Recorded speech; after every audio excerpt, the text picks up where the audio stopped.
ముద్రగడ పద్మనాభం గారు తన పేరుని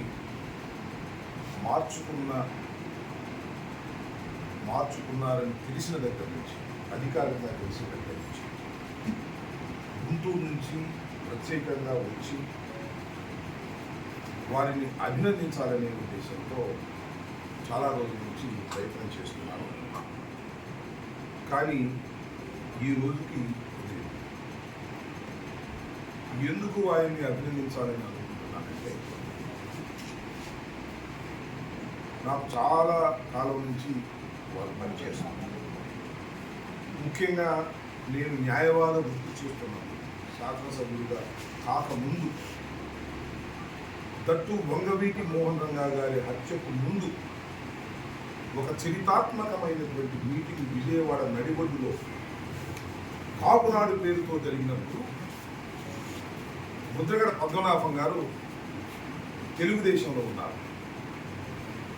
తెలుగుదేశానికి రాజీనామా చేసి ఆ రోజు కాపునాడు మీటింగ్ వచ్చి ఆ రోజు ప్రధానమైనటువంటి వక్తగా, ముఖ్య అతిథిగా పాల్గొని కాపునాడుకు వన్నె తెచ్చారు. ఆ రోజున వంగవీటి మోహన్ రంగారావు గారు జైల్లో ఉన్నారు.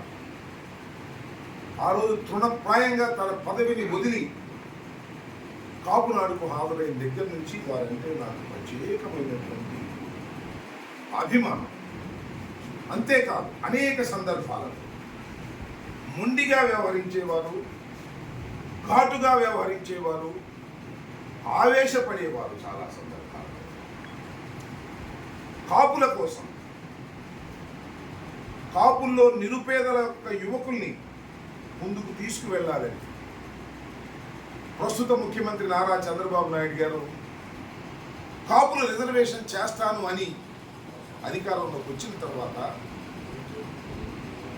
ఆ రిజర్వేషన్లకి ఆయన ఏమాత్రం ప్రయత్నం చేయనప్పుడు వెత్తున ఉద్యమం లెగించింది అంటే దానికి కారణం ముద్రగడ పద్మనాభం గారు. ఒక మాటలో చెప్పాలంటే ఆయన కుల అహంకారి కాదు, కుల తత్వవాది కూడా కాదు. అయినా తాను పుట్టినటువంటి కులానికి అన్యాయం జరుగుతుందని భావించి ఇచ్చిన మాట నిలబెట్టుకోకపోతుంటే ప్రభుత్వాన్ని నిలదీసినటువంటి వ్యక్తి. దానివల్ల ఆయన రాజకీయంగా చాలా నష్టపోయాడని నేను అభిప్రాయపడుతున్నాను. ఆయన కులం కోసం పోరాడేదే తప్ప కులాన్ని ఏ రోజున కూడా ఉపయోగించుకోలేదనేది నా అభిప్రాయం. ఆయన అనేక ఉద్యమాలు చేశారు, మొండిగా పట్టుదలగా ముందుకు వెళ్ళారు. అనేక మంది కోట్ల రూపాయలు పెట్టి కొనాలన్నా కూడా కొనలేనటువంటి వ్యక్తిత్వాన్ని సంతరించుకున్నారు, ఆవేశపడ్డారు, ఆలోచన చేశారు. కానీ ఆవగింతంత అవినీతి కూడా నేను ఇప్పుడు చూడలేదని మనం చేస్తున్నాను. అలాంటి వ్యక్తి ఇవాళ తన పేరు మార్చుకున్నారు. ఆయన ముద్రగడ పద్మనాభం గారు. ఆయన మార్చుకున్న దగ్గర నుంచి ముద్రగడ పద్మనాభ రెడ్డి గారు. ఎందుకు మార్చుకున్నారు? ఒక సవాలును స్వీకరించి తాను పేరును మార్చుకున్నారు. నాకు ఊహ తెలిసిన దగ్గర నుంచి చూస్తున్నాను, మీరు కూడా ఊహ తెలిసిన దగ్గర నుంచి చూస్తుంటారు. అరే ఈ పని కాకపోతే నా పేరు మార్చుకుంటారా అన్న వాళ్ళను వేల మందిని చూశా, లక్షల మందిని చూశా. కానీ అది జరగకపోతే పేరు మార్చుకున్న వాడిని ఒక్కడిని కూడా నేను చూడలా నా జీవితం మొత్తంలో. ఎవరన్నా చూశారు, ఎవరన్నా చేశారేమో నాకు తెలియదు. నా జీవితం మొత్తంలో ఒక్కడిని కూడా పని కాకపోతే, సవాలు విసిరితే ఆ సవాలులో ఓడిపోతే పేరు మార్చుకున్న వాడిని ఒక్కడిని కూడా చూడలా. ఇప్పుడు చూస్తున్న ముద్రగడ పద్మనాభ రెడ్డిని అన్న మాట ప్రకారం పేరు మార్చుకున్నాడు కాబట్టి ఆయన అభినందించాలి అని అనుకుంటున్నాను. వెనక్కి వెళ్ళి చూస్తే దశాబ్దాల శతాబ్దాల చరిత్ర వ్యాఖ్య వెళ్ళి చూస్తే సత్యహరిశ్చంద్రుడు కాలం కలిసి రాక మాట తప్పలేక కాటికాపరయ్యాడు. కాటికాపరయ్యినా సత్యహరిశ్చంద్రుడు సత్యహరిశ్చంద్రుడే.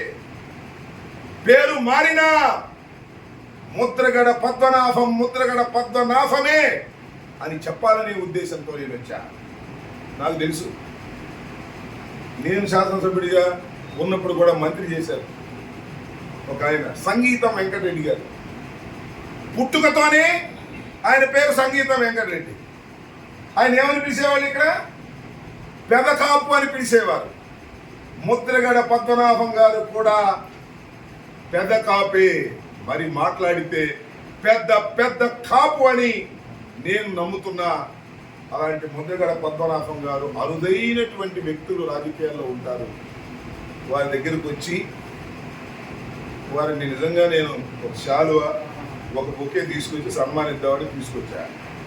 ఆ శాలువ నాకు కప్పితే ఆ బొకే నాకు ఇస్తే అతను నా ఇంటికి రావద్దు అనేటువంటి పద్ధతుల్లో ఆయన మాట్లాడారు. ఎందుకంటే అలాంటి స్వీకరించేటటువంటి మనిషి కాదు. కాబట్టి అలాంటి వ్యక్తిని, ఆయన కన్నా చిన్నవాడిని, నేను మొట్టమొదటి నుంచి అబ్జర్వ్ చేస్తున్న వ్యక్తిని అభినందించాలనేటువంటి ఒక చిరు కోరికతో నేను ఇక్కడికి వచ్చాను. సరే, ఆయన వ్యక్తి అయినా తినవలసిన పరిస్థితి వచ్చిందని వాళ్ళు తిని వారిని ఒక్కటి అభినందించి వెళ్ళాలి, నా మనసు తృప్తిగా ఉంటుందనే ఉద్దేశంతో నేను వచ్చాను. ఈ సందర్భంగా మనం చంద్రబాబు నాయుడు గారు సంపద సృష్టిస్తాను అన్నారు. అంటే నేను ఈ సందర్భంలో ఇంకా రాజకీయాలు మాట్లాడాలని అనుకుంటున్నాను. ఆయన బహుశా